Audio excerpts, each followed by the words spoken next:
नमस्कार दोस्तों, mission IPS में आप सभी का स्वागत है। आज हम भारत के प्रधानमंत्री के बारे में बात करने वाले हैं कि उनकी नियुक्तियां और उनके जितने मंत्री परिषद हैं उनकी नियुक्तियां कैसे होती हैं।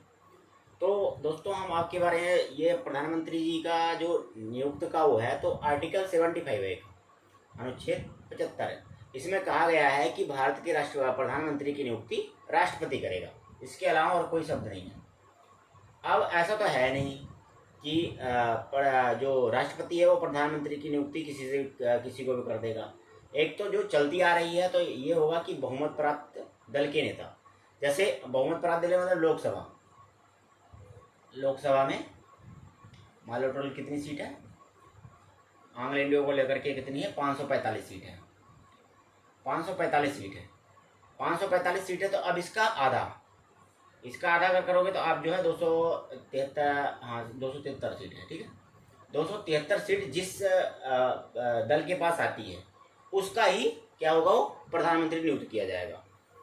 अब जैसे मोदी जी नियुक्त होकर के आए, किससे, बीजेपी की गवर्नमेंट से। इसका मतलब क्या हुआ, उन्होंने 273 से ज़्यादा सीट लेके आई। अगर 273 से ज़्यादा सीट नहीं होती तो ये प्रधानमंत्री की नियुक्ति नहीं होती। फिर या तो गठबंधन प्राप्त दल के नेता की होती नियुक्ति, या तो फिर राष्ट्रपति अपने विवेक रूपी शक्तियों मतलब अपने स्वाविवेक का इस्तेमाल करता और जिसको नियुक्त करता और उसको बोलता कि आपको 1 महीने के अंदर क्या होना, आपको पूर्ण बहुमत साबित करना पड़ेगा। तो आर्टिकल 75 में सिर्फ इतना कहा गया है। लेकिन अब आपको प्रधानमंत्री कौन नियुक्त होगा, लोकसभा में बहुमत प्राप्त दल का नेता। अब ऐसा तो नहीं है कि लोकसभा के चुनाव में जो बंदा जीतेगा वही प्रधानमंत्री नियुक्त किया जाएगा। प्रधानमंत्री जो है राज्यसभा का भी हो सकता है। जो राज्यसभा का सदस्य है वो भी प्रधानमंत्री हो सकता है, और लोकसभा का सदस्य है वो भी प्रधानमंत्री हो सकता है। और अगर इन दोनों का सदस्य नहीं है वो भी प्रधानमंत्री हो सकता है, लेकिन उसको 6 महीने के अंदर क्या होना होगा, लोकसभा या राज्यसभा का क्या होना पड़ेगा, सदस्य होना पड़ेगा। यहाँ ये बात क्लियर हो गई कि कौन कहाँ से नियुक्त होकर के आएगा, लोकसभा या राज्यसभा का सदस्य होना पड़ेगा उसको 6 महीने के अंदर अंदर। अब आर्टिकल 74 में क्या कहा गया है, राष्ट्रपति की सहायता एवं सलाह के लिए मंत्रिपरिषद होगी, और मंत्रिपरिषद का मुखिया कौन होगा, प्रधानमंत्री होगा। ठीक है, राष्ट्रपति की सहायता एवं सलाह के लिए मंत्रिपरिषद होगी और उसका मुखिया कौन होगा, प्रधानमंत्री होगा। अब देखो, अब प्रधानमंत्री होगा तो ये मंत्रिपरिषद कहाँ से आएंगे भाई, मंत्रिपरिषद में कौन आएगा, मंत्रीगण आएंगे इसमें। और इन मंत्रियों की नियुक्ति कौन करेगा राष्ट्रपति, लेकिन कौन कहेगा मुखिया, पीएम।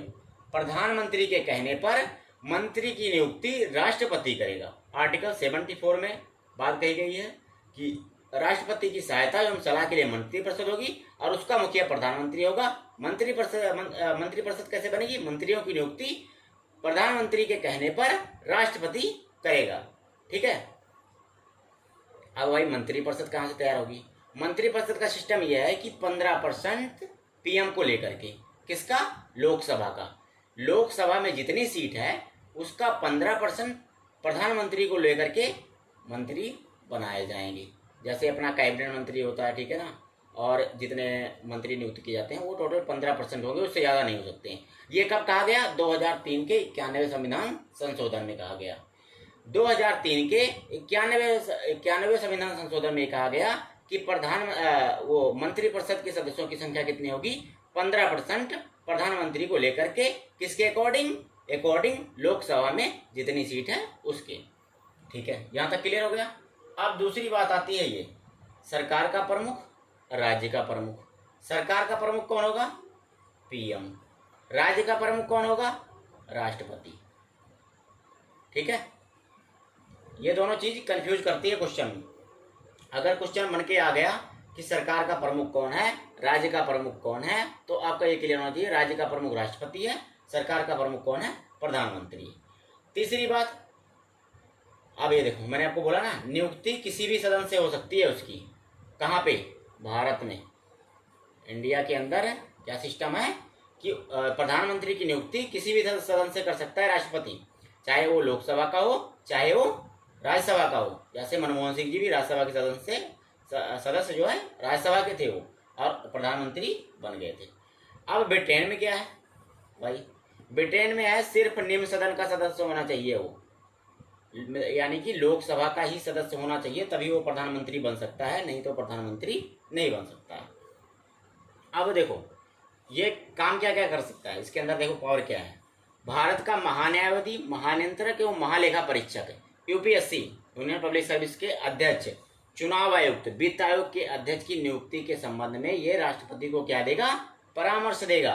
कौन? भारत का प्रधानमंत्री।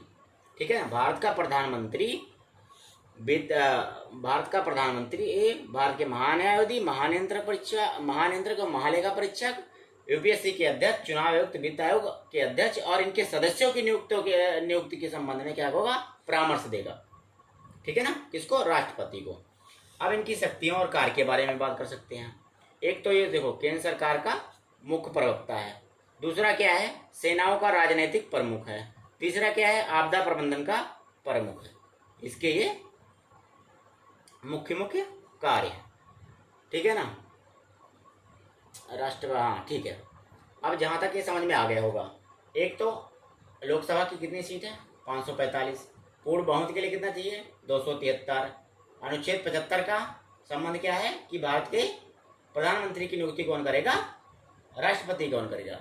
74, राष्ट्रपति की सहायता एवं सलाह के लिए मंत्रिपरिषद होगी और उसका मुखिया कौन होगा, प्रधानमंत्री होगा, और प्रधानमंत्री के कहने पर मंत्रिपरिषद के सदस्यों की नियुक्ति कौन करेगा, राष्ट्रपति करेगा। और मंत्रिपरिषद की संख्या कितनी होगी, लोकसभा में जितनी सीटें हैं उसका 15% प्रधानमंत्री को लेकर के ये कहा गया 2003 में 91वें संविधान संशोधन में। ठीक है, ये भी जानना जरूरी है, सरकार का प्रमुख जो है प्रधानमंत्री होता है, राज्य का प्रमुख जो होता है वो राष्ट्रपति होता है। ये बात क्लियर हो गई। तो दोस्तों इतना ही था प्रधानमंत्री के बारे में। Thank you.